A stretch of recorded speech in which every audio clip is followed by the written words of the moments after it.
സാധാരണ നമ്മളെല്ലാം മനസ്സിലുള്ള അവസ്മാരം എന്ന് പറയുന്നത് വർക്കൽ മാത്രമാണ്. അത് പക്ഷേ എങ്ങനെയുണ്ടാവാം, നമ്മൾ ഏത് ഏരിയ എന്നുള്ള അനുസരിച്ചിരിക്കും. അതായത് നമുക്ക് ഒരു ഭാഗത്ത് മാത്രം ഉണ്ടാവാം, ഒരു കൈ മാത്രം, ഒരു കാല് മാത്രം ഉണ്ടാവാം, അല്ലെങ്കിൽ രണ്ട് കൈയിനും രണ്ട് കാലിനും ഉണ്ടാവാം. അല്ലെങ്കിൽ ഇപ്പോൾ അവസ്മാരം ഉണ്ടായിട്ട് നമുക്ക് കാഴ്ച മാത്രം പോവുക. അല്ലെങ്കിൽ ഇപ്പോൾ അടുത്തൊരു പേഷ്യൻ്റിന് ഉണ്ടായിരുന്ന ഒരു അവസ്മാരം എന്ന് പറഞ്ഞാൽ അയാൾക്ക് എപ്പോഴും ഭയങ്കര ലൈറ്റ് കാണാം. അയാൾ പറയുന്നത് ഇതൊക്കെ അടിച്ച് ലൈറ്റൊക്കെ ഓഫാക്കി ഇങ്ങനെ നിന്ന് കഴിഞ്ഞാലും അയാൾക്ക് ഉറങ്ങാൻ പറ്റുന്നില്ല. അപ്പം എന്ന് പറഞ്ഞാൽ ഫുള്ള് ലൈറ്റ്, അയാൾക്ക് വെറുതെ നിൽക്കുമ്പോഴൊക്കെ ലൈറ്റ് തോന്നും. അതിപ്പോൾ ഈ കാഴ്ചൻ്റെ ഭാഗത്തുള്ളൊരു അവസ്മാരമാണ്. അത് വന്നിട്ട് കാഴ്ചൻ്റെ നരമ്പുകൾ ഇങ്ങനെ സ്റ്റിമുലേറ്റ് ചെയ്തുകൊണ്ടിരിക്കുക. പിന്നെ അതേമാതിരി നമുക്ക് ഭയം തോന്നുന്ന ലിംബിക് ഇതിലുണ്ടല്ലോ, അവിടെ വരുമ്പോൾ നമുക്ക് പേടി മാത്രം വരുന്ന തരം അവസ്മാരമുണ്ട്.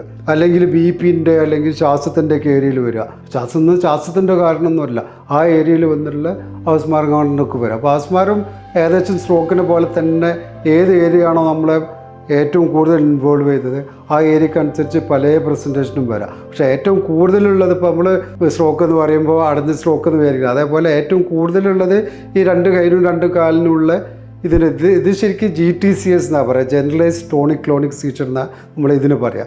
അതാണ് ഏറ്റവും കൂടുതൽ കാണുന്നത്. പിന്നെ ബാക്കിയൊക്കെ ഉണ്ടായാലും അവസാനം എങ്ങനെ ആവുന്നു എന്നുള്ളതുകൊണ്ടും കൂടി നമ്മളെപ്പോഴും നമ്മളൊരു മനസ്സിലുള്ളത് ഇങ്ങനെയെന്നല്ലേ ഉള്ളൂ. പക്ഷേ അവസ്മാരം പല പോലെ ഉണ്ടാവും.